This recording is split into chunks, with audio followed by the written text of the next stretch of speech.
श्री गुरुवे नमः। गुरुर्ब्रह्मा गुरुर्विष्णु गुरुर्देवो महेश्वरा, गुरुर्साक्षात् परं ब्रह्म तस्मै श्री गुरुवे नमः। तो ध्यान मूलं गुरुर्मूर्ति, पूजा मूलं गुरुपदम्, अमन्त्रमूलं गुरुर्वाक्यं, किमोक्षमूलं गुरुकृपा। बोले सद्गुरुदेव भगवान की जय, सच्चिदानंद भगवान की जय, संत समाज की जय, भक्त समाज की जय। बड़ा सुंदर आज का प्रसंग है। मेरे प्रिय जिज्ञासु भक्त ने मुझसे पूछा सोशल मीडिया के माध्यम से, परम चेतन क्या है और इसकी भक्ति की विधि क्या है। ये प्रश्न आया है, परम चेतन क्या है, इसकी भक्ति की विधि क्या है। मेरे शिष्यों ने मुझसे बताया कि सोशल मीडिया के माध्यम से प्रश्न पूछा गया है, इस पर गुरुजी आप प्रकाश डालें। ये काफी दिन का हो गया, मुझे जानकारी मिली है, तब मैंने इस पर प्रकाश डालने का मन बनाया और आज के सत्संग में हम उस जिज्ञासु भक्ता की भावनाओं को स्मरण करते हुए, उसकी भक्त भावना को प्रणाम करते हुए, क्योंकि अनुरागी भक्त है, वक्ता से श्रोता ज्यादा महत्वपूर्ण होता है। हमारे मानस में जितने जिज्ञासु श्रोता थे, यदि ये जिज्ञासु श्रोता नहीं होते तो रामचरितमानस को कोई नहीं जानता। जैसे हमारी जिज्ञासु भक्ता माता पार्वती जी थी, उनकी जिज्ञासा से भगवान शंकर ने जो अपने अंदर रच महेश निज मानस रखा, पायस उस समय सिंहासन भागा। एक जिज्ञासु भक्ता ये थी, दूसरे हमारे गरुड़ जी थे, तीसरे याज्ञवल्क्य जी थे और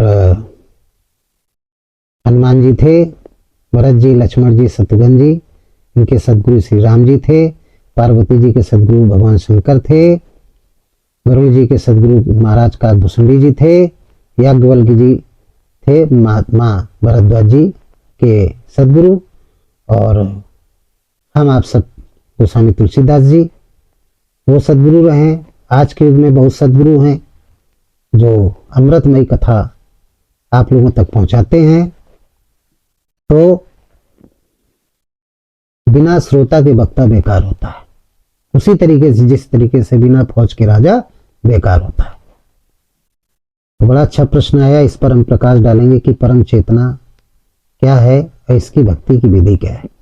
देखिए, हम बहुत सारे प्रसंगों में हम बता चुके हैं, लेकिन स्पेशली आया तो इसको हम आज अलग तरीके से बताएंगे, इसी पर चर्चा करेंगे। तो परम जिज्ञासु भक्ता ने पूछा कि परम चेतन क्या है, इसकी भक्ति की विधि क्या है। तो हम आपको बताएंगे कि सारे ब्रह्मांड को प्रकाशित जो करता है, जिसको व्यापक और व्याप्त भी कहा गया है, वो सारे ब्रह्मांड में, एक ब्रह्मांड ही है हमारा आपका शरीर, एक बाहर है, सब में वो व्यापक और व्याप्त रूप में।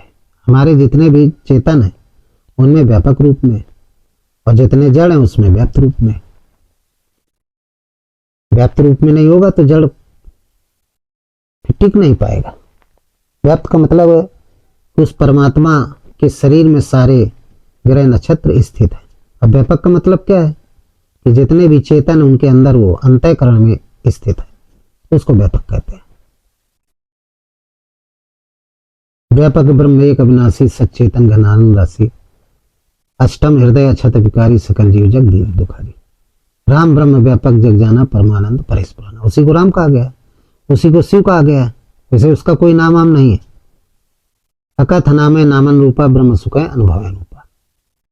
अकथ है, अनामय, अनिर्वचनीय नाम रूप से। उसका वर्णन नहीं किया जा सकता। उसका स्वरूप क्या है? उसका स्वरूप कोई स्वरूप नहीं। बिन पद चले सुने, बिन काना कर, बिन काज करे विधनाना, आनंद रही सकल रस भोगी, बिन वाणी वक्ता बड़ जोगी, तन बिन परस नयन बिन देखा, ग्रही ग्रहण बिन भारत सीखा, असब भांत अलौकिक करनी, महिमा जासु जाय नहीं बरनी। उसका वर्णन नहीं किया जा सकता। उसको वेदों ने भी नेत नेत शब्द से संबोधित किया। नेत का मतलब ऐसा नहीं परमात्मा, ऐसा नहीं परमात्मा, तो फिर ऐसा नहीं परमात्मा, यानी उसके स्वरूप का वर्णन नहीं किया जा सकता। रूप और नाम से अनिर्वचनीय। महापुरुषों ने अपने अनुभव के अनुसार, ब्रह्म सुख अनुभव के अनुसार उसका नाम रखा। जैसे सब जगह रमण करता है इसलिए उसका नाम राम रखा। सत्य है, नाश नहीं होता इसलिए उसको शिव रखा।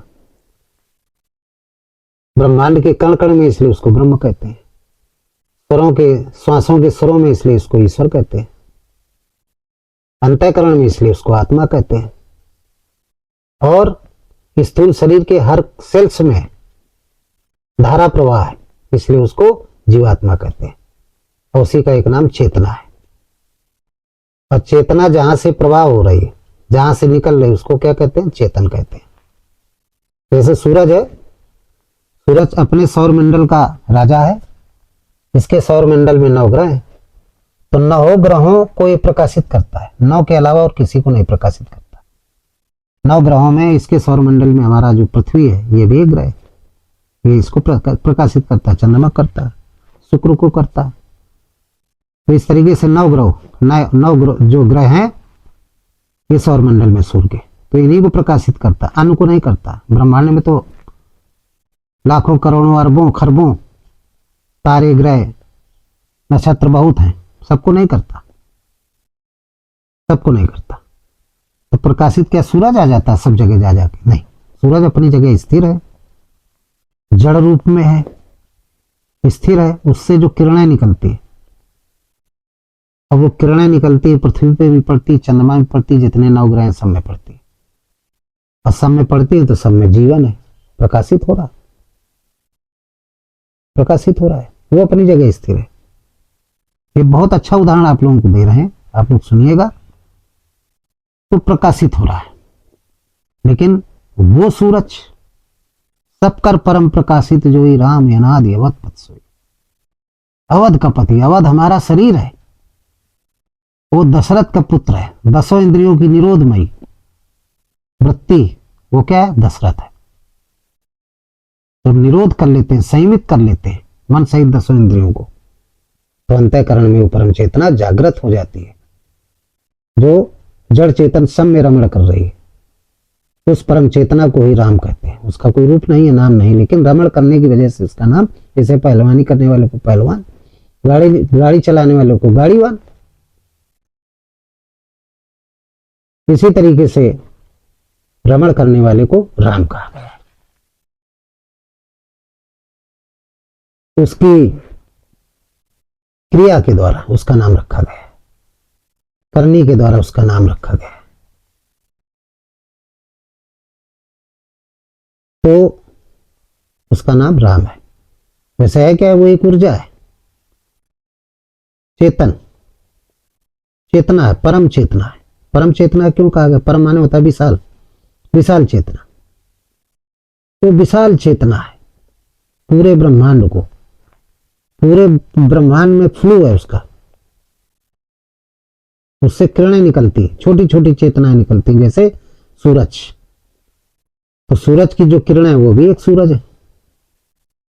जैसे चंद्रमा में किरणें पड़ती है, तो वो किरणें जब पड़ जाती हैं तो चंद्रमा भी एक तरीके से शीतल सूरज बन जाता है, और रात में वो प्रकाशित करता है। तो क्या वो प्रकाश देता है? नहीं, वो सूर्य का प्रकाश उसमें पड़ता है और उससे फिर पृथ्वी में आता है। इसी तरीके से जो परम चेतना है, वो परम चेतना पूरे ब्रह्मांड को प्रकाशित कर रही है, फ्लो हो रही है। अब फ्लो यानी धारा प्रवाह है। अब किसकी बदौलत है? तो इसके लिए थोड़ा सा ब्रेक लेंगे और पीछे से हट के बताएंगे। देखिए, एक ब्रह्मांड हमारा, आपका शरीर है, एक ये पूरा ब्रह्मांड है, जिसमें सारे ग्रह नक्षत्र सूर्य तारे असंख्यों करोड़ों हैं।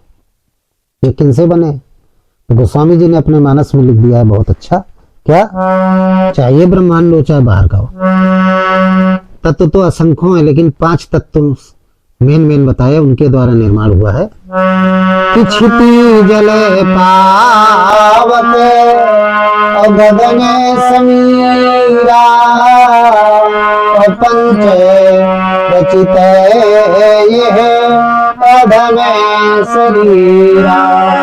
क्षिति जल पावक और गगन समीरा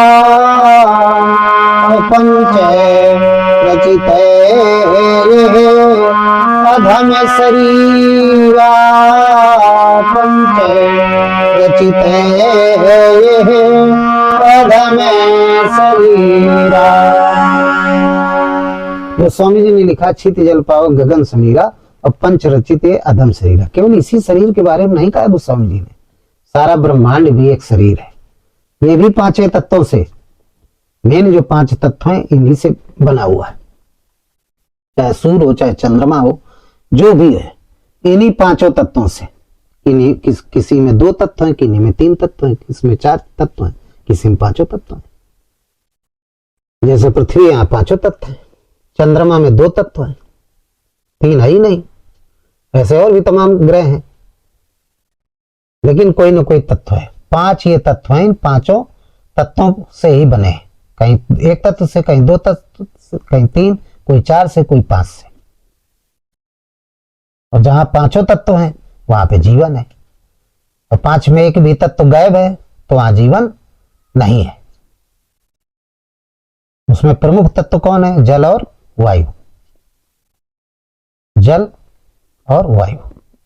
और तीसरा आकाश तत्व है, जिसको गुरुत्वाकर्षण कहते हैं। आकाश तत्व को क्या कहते हैं? गुरुत्वाकर्षण बल। गुरुत्वाकर्षण ये आकाश तत्व है। इसी को शेष जी कहते हैं। इसी को क्या कहते हैं? शेष कहते हैं। इसी को क्या कहते हैं? शेष की, शेष के फन पे रखी, यानी गुरुत्वाकर्षण पर रखी हुई है, टिकी है एक दूसरे, सब ये शेष है। इन्हीं को लक्ष्मण जी कहते हैं। इन्हीं को विवेक भी कहते हैं। तो कहने का तात्पर्य है कि परम चेतन क्या है, इसकी भक्ति की विधि। तो अभी परम चेतन का चैप्टर चल रहा है, बात चल रही है। तो देखिए चंद्रमा है, चंद्रमा में क्या है? क्षिति है, मिट्टी, और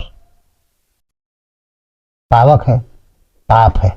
सूर्य का ताप पड़ता है, पावक है।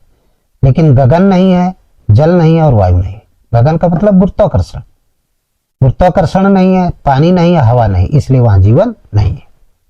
आदमी गया भी है यहाँ से, ऑक्सीजन लेके गया, पानी लेके गया, और गुरुत्वाकर्षण नहीं तो ऐसे तैर रहा है चंद्रमा पे। आप सब लोग देख सकते हैं। हम तो विज्ञान भी लेके चल रहे हैं ना। हम ऐसा नहीं है, आपको सत्य बताना है तो मुझे भौतिक जीवन की जितनी जानकारियां वो भी लेना पड़ेगा, लेता हूं। और आध्यात्मिक जीवन जो शास्त्रों में लिखा है उनका अच्छे से अध्ययन करके, जो सार है उसको लेकर के, और वैज्ञानिक तथ्यों को लेकर के आप लोगों के सामने हम वो दृष्टांत पेश करते हैं, ज्यादा से ज्यादा अच्छी जानकारी जुटा करके।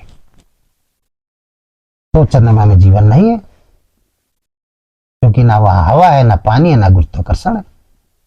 मिट्टी है और ताप है, वहां पे पावक है। अब पृथ्वी में 5 हैं, क्षिति जल पावक गगन से भी गुरुत्वाकर्षण है। अब पृथ्वी में देख लीजिए, जहां गुरुत्वाकर्षण कम है, आकाश तत्व कम है, वहां आप टिक नहीं सकते, रपट जाएंगे, गिर जाएंगे। काई है, वहां गुरुत्वाकर्षण आकाश तत्व कम होता है। तो गगन का मतलब होता है आकाश तत्व। आकाश तत्व का मतलब वातावरण। वातावरण को ही गुरुत्वाकर्षण कहते हैं। इसी के अंतर गुरुत्वाकर्षण पद आता है। एटमॉस्फेयर, ये गुरुत्वाकर्षण बल है। तो जैसे सूर्य से किरणें निकलती हैं और प्रकाशित करती हैं, ऐसे वो परम सत्ता है, परम चेतन है, जिसका ना कोई रूप है ना नाम है। वो प्रवाह है, ऑक्सीजन के माध्यम से प्रवाह फ्लो हो रहा है, उसका धारा प्रवाह। हमारे शरीर में जो ये जड़ है, ये जड़ शरीर है, इसके अंदर जब आत्मा स्थिर हो जाती है, वो परम तत्व स्थिर हो जाता है, इसके बाद उसकी जो धारा है, धारा प्रवाह फ्लो, जिसको चेतना कहते हैं, वो हर एक कोशिका में, सेल्स में प्रवाहित हो रही ऑक्सीजन के माध्यम से। वो शक्ति, वो एनर्जी। तो हमारा शरीर हिलता डुलता, बोलते बताते हैं, खाते पीते हैं, चलते फिरते हैं। और जिस अंग से उस एनर्जी का धारा प्रवाह, उस आत्मा का जो धारा फ्लो है बंद हो जाता है, वो शरीर निष्क्रिय हो जाता है, वो अंग निष्क्रिय हो जाता है, लूंज हो जाता है, कहीं पैरालिसिस हो गया, फालिस हो गया। इस पेड़ की शाखा में चेतना, वो धारा खत्म हो गई, वो परम चेतना का जो फ्लो है, जो धारा प्रवाह कंटिन्यू, उससे किरणें निकलती हैं, किरणें जिस डाली से बंद हो गई, वहां तक पहुंच जाना बंद हो गई, वो डाली सूख जाती है। तो इन 5 तत्वों का जो समावेशित ऊर्जा है, चित जल पावक गगन समीर, ये 5 तत्व हैं।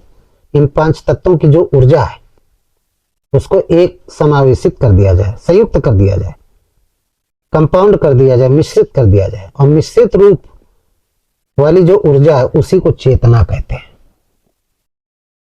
ये 5 तत्वों से, और एक तत्व की नहीं होगी तो फिर वो चेतन नहीं रहेगा, जड़ हो जाएगा। जैसे चंद्रमा में सब जड़ है, 3 तत्व की ऊर्जा नहीं वहां पे तो जड़ है, कोई जीवन नहीं वहां पे। पृथ्वी में 5 तत्व का समूह है, इसलिए यहाँ पर चेतना का फ्लो है, चेतना ऐसे हर जगह बह रही, और शरीर से जब मरता है तो उसी फ्लो में वो शामिल हो जाती है, शामिल हो जाती है। ये वैज्ञानिक तत्व है, तो आप लोगों की बात समझ में आ रही होगी। इसी को चेतना कहते हैं, परम चेतना की लघु चेतना। इसी परम चेतना को ही आत्मा कहते हैं, और इसी को परमात्मा कहते हैं, इसी को ईश्वर कहते हैं, और इसी को ब्रह्म कहते हैं।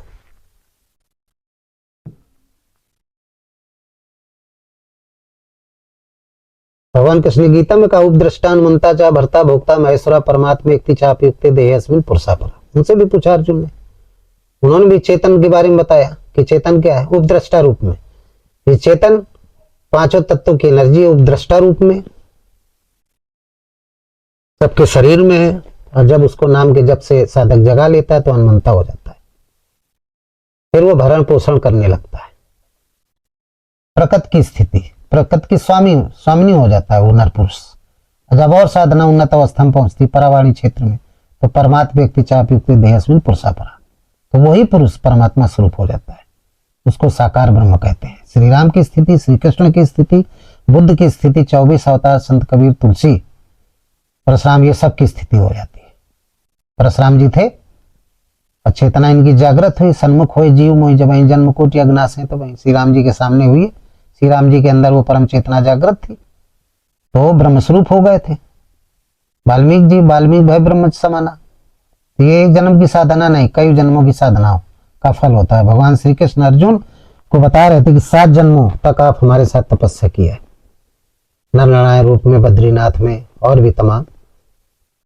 अब भगवान श्री कृष्ण के अंदर आत्मा जागृत हो गई थी, तो साकार ब्रह्म हो गए थे। अष्ट सिद्धि 9 निधि 6 ईश्वर सब इनके अंदर आ गए थे। ईश्वर तुल्य हो गए थे। श्री राम जी थे, भगवान शंकर, सब ईश्वर तुल्य हो गए थे। तो कहने का मतलब है हमारा कि भगवान ने गीता में बताया अनुभव के द्वारा, अनुभव के द्वारा, अनमंता रूप में, गीता में अनमंता रूप में बताया गया। रामचरितमानस में अनुभव कहा गया उसी चेतना को, और कबीर बीजक में शब्द कहा गया है। 3 ग्रंथ है, तीनों में उस परम चेतना को, चेतन को ये कहा गया है। अब इसकी विधि क्या है नाम जप करने की, तो इसकी विधि गीता में बताया गया, वैखरी, मध्यमा, पश्यंती और परावाणी। वैखरी क्या है, इसी को कहते हैं शूद्र श्रेणी का जप। वैखरी जो जाप है वो शूद्र श्रेणी का जाप है।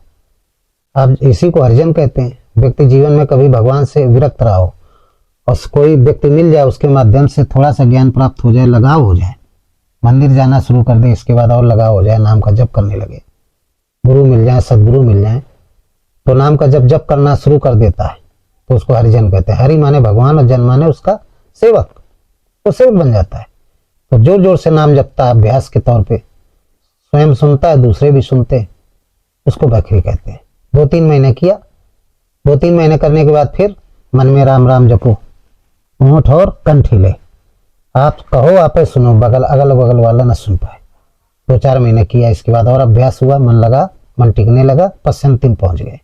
तब गुरु आपको बताएगा आप ये जाप करिए, पश्चंती जाप करिए, सांस को देखो, सांस कब आई कब गई, ये पश्चंती जाप है। मन सहित इंद्रियों का संयम करो, संयम करके नाम का जप करो।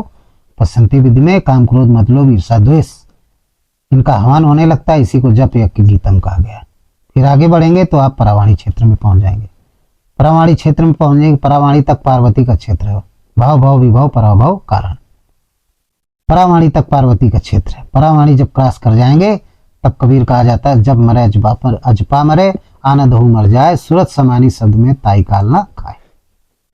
फिर वो सूरत मन की जो दृष्टि है उस परावाणी क्षेत्र में समा जाती है, राम नाम लेना बंद हो जाता है, मन स्थिर हो जाता है, राम नाम लेना बंद हो जाता है। वो जीवात्मा फिर वो लघु चेतना परम चेतना में विलीन हो जाती है, उसको मोक्ष कहते हैं। तो ये नाम जप की विधि है। हम अपने जो शिष्य हैं उनको नाम दीक्षा में बताते हैं, सब लोग नाम जप करते हैं, सत्संग के माध्यम से भी बता देते हैं उसका सार। आप लोग इसी विधि से राम नाम का जप करें, सुबह शाम 10-15 मिनट, और उस चेतन का जप करें, उस चेतना का जप करें। जीवात्मा, आत्मा, परमात्मा, ये सब क्या है? एक ही परिवार के सदस्य, सब पर्यायवाची। तो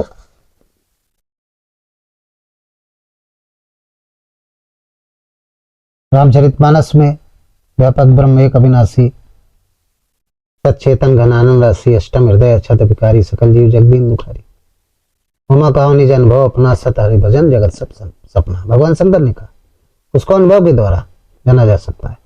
गीता में उपद्रष्टान मनता चा भरता भोक्ता महेश्वरा परमात्म व्यक्ति चाप युक्ति देहस्मिन पुरुषापरा, उसको अनुमंता कहा गया और बीजक में शब्द कहा गया है।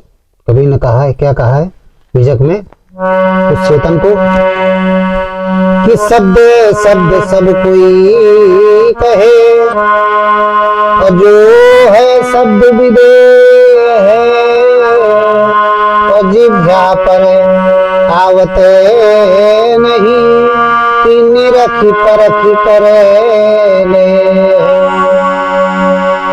कि शब्द शब्द सब कोई कहे कि जो है शब्द विदेह, और जिह्वा पर आवत नहीं कि निरखी परख करे ले। शब्द शब्द सब कोई कहे, जो है शब्द विदे, और जिह्वा पर आवत नहीं निरख परख कर ले। उसी अनुभव को कबीर ने बीजक में शब्द कहा है। शब्द के द्वारा परमात्मा को जाना जा सकता है। वो विदेह है, नाम और रूप से अनिर्वचनीय, जिह्वा पर नहीं उसका नाम ले सकते। जब नाम से अनिर्वचनीय, रूप से अनिर्वचनीय, तो जिह्वा पर आवत नहीं, निरख परख कर ले। अनुभव के द्वारा उसको जाना जा सकता है, नाम के जप के द्वारा ही उसे जाना जा सकता है। ऐसे नहीं आप जान सकते, उसको जान ही नहीं पाएंगे। तो जितने भी महापुरुष हुए हैं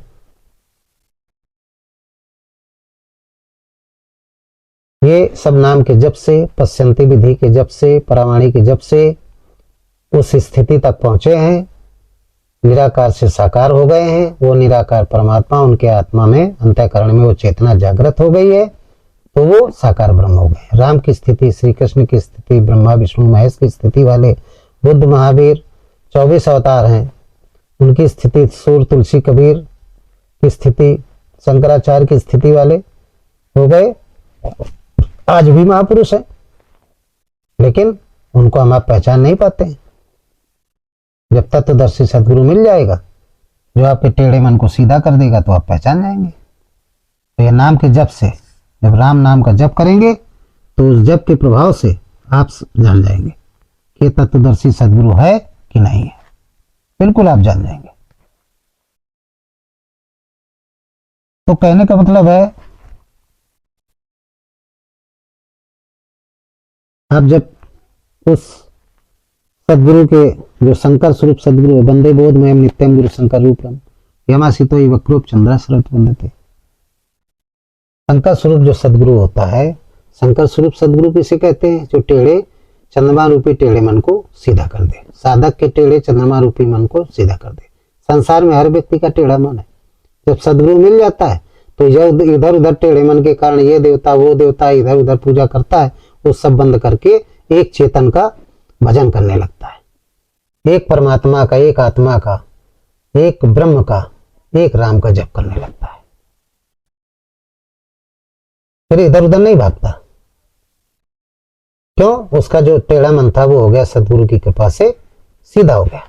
यही बात वेदों में लिखी गई। तो गीता हमारा धर्मशास्त्र है, सबसे प्राचीन सदग्रंथ है। गीता पहले भी भगवान की वाणी है, वो बोली गई, और आज के 2000 वर्ष पहले, उसके पहले गीता को अदृश्य कर दिया गया, लुप्त कर दिया गया।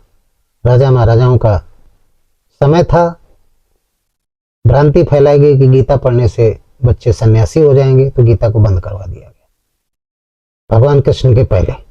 फिर भगवान कृष्ण द्वापर में अवतार हुआ, द्वापर के पहले की बात है। अवतार हुआ तो फिर उन्होंने, उनके हृदय में अंतःकरण में वही अनादि ब्रह्म राम जागृत हुआ, जो सबकर परम प्रकाशित जो ही है, राम अनादि अवध सोई जिसको कहा गया है, वो जागृत हुआ, ये हो गए पुरुषोत्तम। इसलिए श्री राम को पुरुषोत्तम, श्री कृष्ण को भी पुरुषोत्तम कहा गया है। साकार पूर्ण परमात्मा हो गए, और इन्होंने फिर उसी गीता का उपदेश दिया जिसको भगवान अनादि ब्रह्म ने सूर से कहा था, सूर ने मनु से कहा, मनु ने इक्ष्वाक से कहा। इस तरीके से गीता का प्रचार हुआ था। तब से भगवान कृष्ण ने, जब भगवान कृष्ण ने अर्जुन को उपदेश दिया, तब से गीता का प्रचार हुआ। और गीता का विस्तार रूप वेद है, वेदांत है, उपनिषद है, ये विस्तार रूप है। गीता से बाइबिल की उत्पत्ति हुई, गीता से कुरान की हुई, गीता से बीजक रामचरितमानस। गीता स्वतः प्रमाण है, जैसे वेद, इसमें किसी प्रमाण की आवश्यकता नहीं है। और पुराण क्या है? पर पुराण, इनमें प्रमाण की आवश्यकता पड़ती है। गीता में कोई प्रमाण की आवश्यकता नहीं पड़ती। तो नाम जप की जो चेतन की नाम जप की विधि है वो 4 प्रकार की है, वैखरी, मध्यमा, पश्चंती और परा। हमने आपको बता दिया है।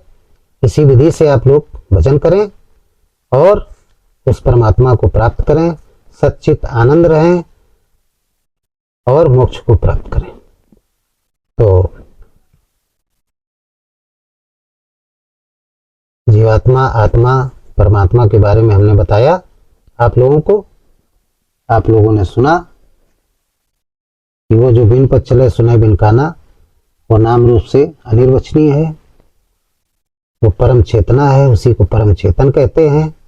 और अंतःकरण में ज्योतिषामप्त ज्योति स्थमसा परमुच्यते ज्ञानम ज्ञेयम ज्ञान गम्यम हृदय सर्वश्रेष्ठतम। भगवान कृष्ण ने गीता में कहा वो ज्योतियों का परम ज्योति है, सबके अंतःकरण में निवास करता है, और बाहर भी कण कण में है।